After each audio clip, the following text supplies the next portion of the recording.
This is Rugby Merlin and welcome back to the channel.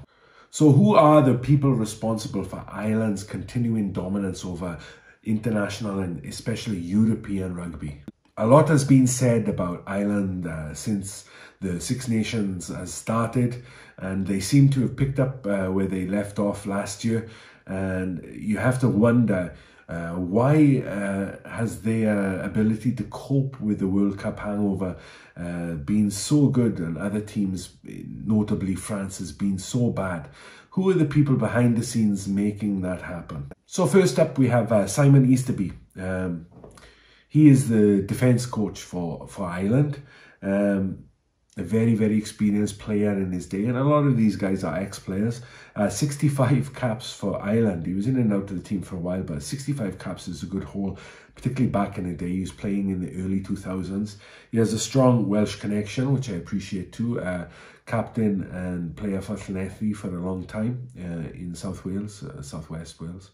And he made a transition to coaching pretty young, and he was a flanker and always a very good defender, a very physical man, particularly known for being in great shape back in the day.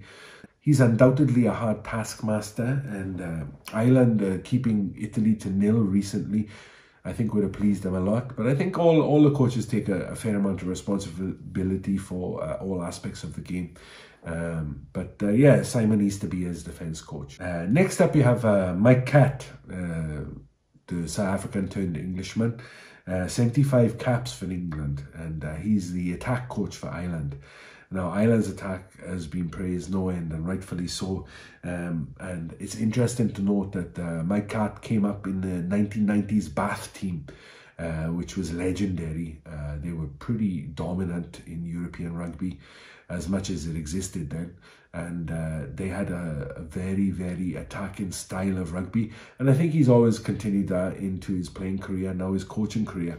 Combined with other coaches, particularly the head coaches' understanding of league attacking patterns, I think Ireland have developed undoubtedly one of the most potent rugby union attacking setups we've ever seen in terms of positioning, strategy, execution. So Mike Catt definitely responsible for a lot of Ireland's success. Then there's a forwards coach, which I think all teams have now. We got the legend that is Paul O'Connell, 108 caps for Ireland. I think the third most in Irish history. A legendary second row, very passionate, but very meticulous as well. I don't know if you know a lot about him, but very meticulous and fastidious guy to the nth degree, I think, a little bit, so much so that people kind of made fun of him for it. But he takes, I think, a lot of pride in the performance of the forwards. And he was hurt, I think, by criticism that the Irish team got, and maybe rightly so. After the World Cup, their line-out really didn't function as they should have, and I think he's fixed a lot of things coming into the Six Nations that needed to be fixed, and maybe spread the burden of particularly the line-out calling amongst a few players. So he's still learning, he's still very young, new out of rugby, playing rugby. But again, you've seen with these three main coaches, like so much experience at international level. Easterby, O'Connell and Catt, just a great backbone to have in your team as coaches. And kind of the wild card coach that I'm going to include as a recipe for success that this Ireland team has had is Gary Keegan. He is the kind of the psychologist, the sports psychologist guy in there, and he came up through boxing. He was coaching with the Irish national boxing team, and I watched a couple of interviews with him because you don't hear much about these guys. And very intelligent, articulate guy. Also, he's in pretty good shape for an older guy, and he said a lot of interesting things, which has helped me kind of make a conclusion to this video. And basically he said, I do what I'm asked. You know what I mean? None of the players are forced to come to me. They come to me if they need like a pick-me-up, or they need to like an attitude adjustment, or they're not feeling it. And he goes, a lot of players rely on their own process, which I think is good, to have the choice whether to interact with these psychologist kind of people in a professional environment or not. We've all been in a situation where we're like kind of pushed into it and it doesn't feel natural, and that's never a good thing. So he's there basically to offer help where it's needed. But I think he says an interesting thing. He says it's from the head, it's from the top. He goes, I do what I'm asked to do by the head coach, which is Farrell. And he goes, basically the players take belief from the man leading the group, and if he doesn't believe it can be done, then they don't either. And it's such a simple idea, but it's so true, and it's proved to be true for this Irish team.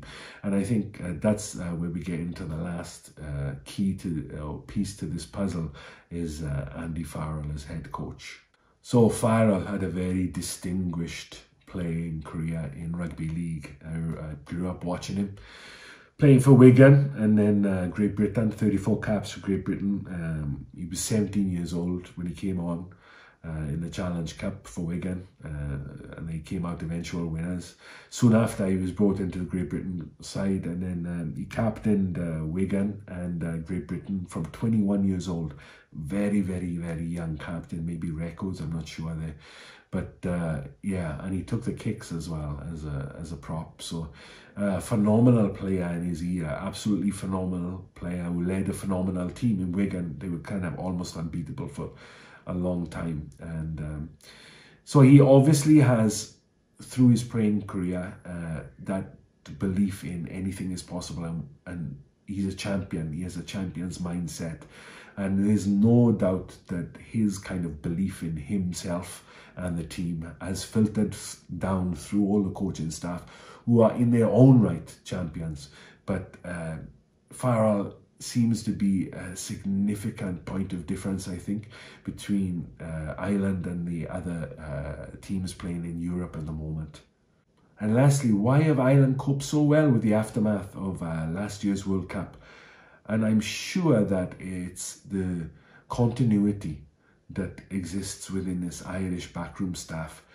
A lot of, in fact, all of the sides in international rugby have chopped and changed, heads have rolled, new coaches have been brought in, but not with the Irish setup. Even though it was like relatively disappointing for them, and it was a big blow, you know, to go out in the quarterfinals, let's make no bones about it.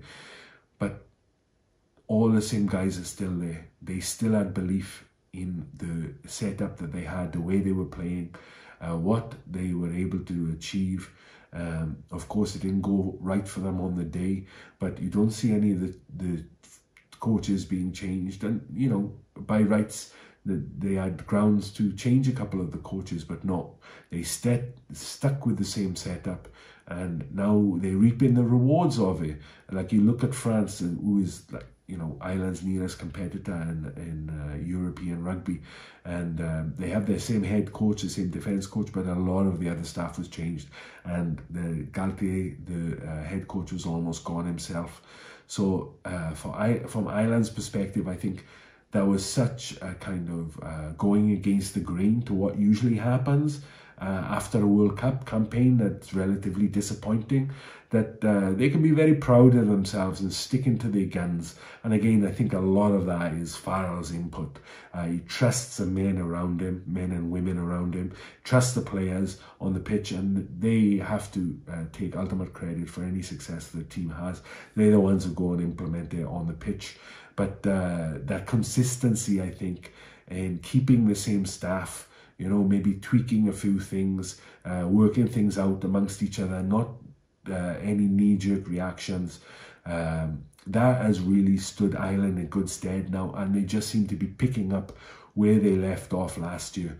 And yeah, so those are the guys who are responsible, partly, of course, with the players. You never want to forget that, but they are the boys responsible for Ireland's continued success this year. So let me know what you think about that. Anybody else have any ideas of why Ireland have just performed so well as Six Nations, any other insights, let me know in the comments. And as always, like, subscribe, and I'll catch you for the next video. All right, cheers, bye bye.